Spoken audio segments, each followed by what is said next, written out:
Fan de Ludo, bienvenue au Renard Ludique. Alors aujourd'hui on va parler de Brigand, qui va être un jeu de guessing et de planification pour 2 à 6 joueurs et avec des parties d'environ 30 minutes. Dans ce jeu, le roi est parti en vacances, laissant ainsi la surveillance du royaume au prince. Et ça va être à ce moment précis que les différents clans de brigands ont décidé d'aller piller la ville. Un seul objectif en tête, envoyer les différents comparses dans les quartiers pour revenir le plus riche. Et le prince, quant à lui, devra défendre coûte que coûte les différents quartiers de la cité de ses attaques incessantes. Allez, voyons comment préparer le royaume. Alors, vous allez devoir dans un premier temps placer les tuiles de façon aléatoire autour de la prison. Cela va ainsi former la cité. Vous allez mélanger les cartes journée et en garder 6 pour former une pioche. À partir de 3 joueurs, l'un des joueurs incarnera le prince et va leur prendre son plateau. Il va placer les 2 marqueurs tout en bas de ses pistes et va récupérer toutes les pièces. Les autres joueurs vont choisir une couleur de brigand, et tout le monde va récupérer les 3 meeples de sa couleur, une roue et les cartes quartier de sa couleur. Les jetons actions seront placés dans une réserve à côté du plateau. Et là, vous êtes prêts à vous lancer à l'assaut de la ville. Alors la partie va durer 6 tours, et si à l'issue du jeu, aucun brigand n'atteint les 50 pièces d'or, ça va être le prince qui va gagner. Et inversement, si au moins un brigand atteint les 50 pièces d'or, ça va être le brigand le plus riche qui va remporter la partie. Chaque tour va être décomposé en 3 phases. Vous aurez tout d'abord une phase de nouvelle journée, où on va révéler une carte. Vous aurez ensuite une phase de planification, où vous allez envoyer vos différents brigands et gardes dans les différents quartiers de la ville. Et enfin, vous aurez une phase de résolution. Lors de la première phase, vous allez révéler une carte journée et la placer sur le quartier associé. Cette carte va améliorer et rendre plus attrayant l'effet du quartier en question. Ensuite, vous devrez tous récupérer un jeton action de votre couleur. Vient ensuite la phase de planification. De façon simultanée, vous devrez poser devant vous face cachée les cartes quartier de votre choix en plaçant un certain nombre de meeples, allant de 1 à 3. Et si vous le désirez, vous pouvez également placer un jeton action sur autant de cartes quartier que vous souhaitez. Ce petit jeton action vous permettra d'effectuer une action lors de la dernière phase. Une fois que chaque joueur a choisi ses cartes, vous allez tous les révéler en même temps, en positionnant les meeples dans les lieux associés. Et enfin, durant la troisième phase, on va résoudre les différents quartiers un par un dans le sens horaire en terminant par la prison. Pour cela, pour chacun des quartiers, vous devrez suivre l'ordre de résolution suivant. Si des jetons d'action sont présents, les joueurs concernés peuvent de façon simultanée choisir une action dans leur roue. Une fois décidé, on va révéler et résoudre les actions en fonction de leur initiative. 2 actions avec le même numéro sont résolues en même temps. On verra les différents effets de roue juste après. Une fois les jetons actions joués et dépensés, si une patrouille est présente, donc un meeple en blanc, tous les meeples brigands présents dans ce quartier sont envoyés en prison.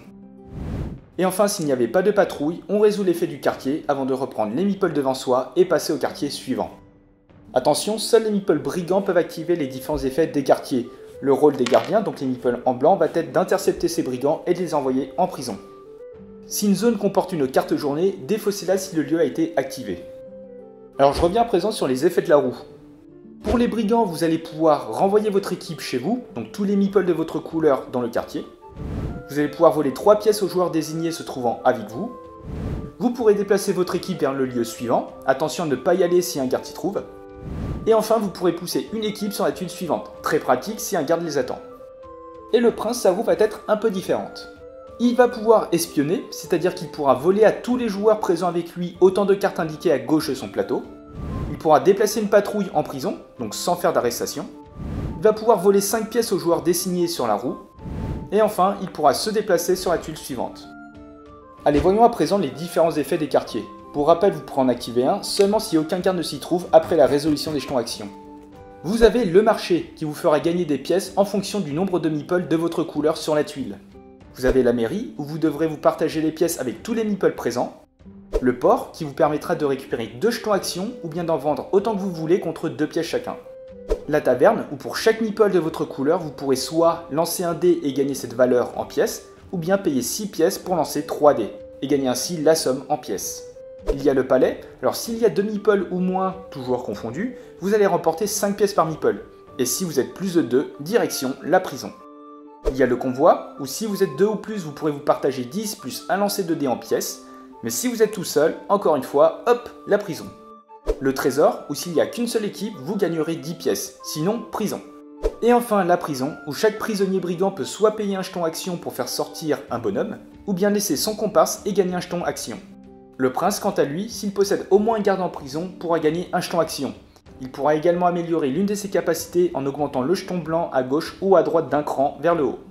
Ensuite, tous les meeples en prison doivent payer le prix de l'amende pour immédiatement sortir, sans dépenser de jetons action. Donc voilà, vous allez enchaîner les 6 tours, et pour rappel, si à l'issue du jeu, aucun brigand n'atteint les 50 pièces d'or, c'est le prince qui gagne, et à l'inverse, ça va être le brigand le plus riche qui remporte la partie. Alors, avec Brigand, on est vraiment sur un jeu à la fois accessible, simple, et le tout dans une ambiance plutôt fun. Alors je l'ai pas vraiment dit, mais le roi va seulement intervenir à partir de 3 joueurs. À 2, vous allez chacun contrôler un petit garde que vous allez devoir placer sur l'un des quartiers à chaque tour. Donc le but, ça va être d'anticiper les mouvements de l'adversaire. On va donc être sur un duel d'esprit plus calculatoire, et même si je l'aime moins d'eux, le format tourne très bien et reste efficace.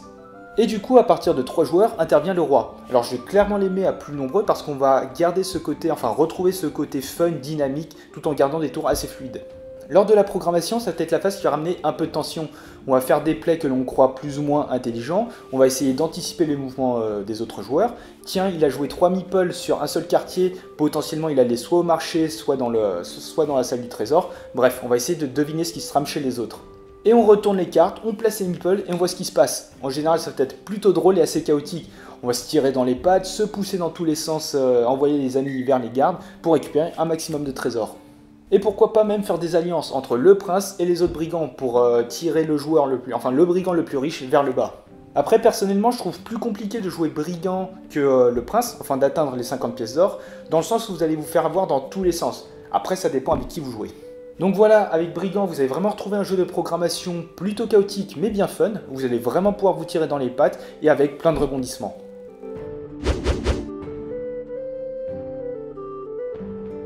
Et voilà, c'est la fin de cette vidéo, donc désormais vous n'avez plus qu'à piller la ville. Si le jeu vous intéresse et que vous souhaitez soutenir la chaîne, n'hésitez pas à utiliser le lien qui est en description. Et vous pouvez toujours laisser un petit pouce bleu, commenter et vous abonner, ça fait toujours plaisir. Et sur ce, on se retrouve dans une prochaine vidéo. Ciao!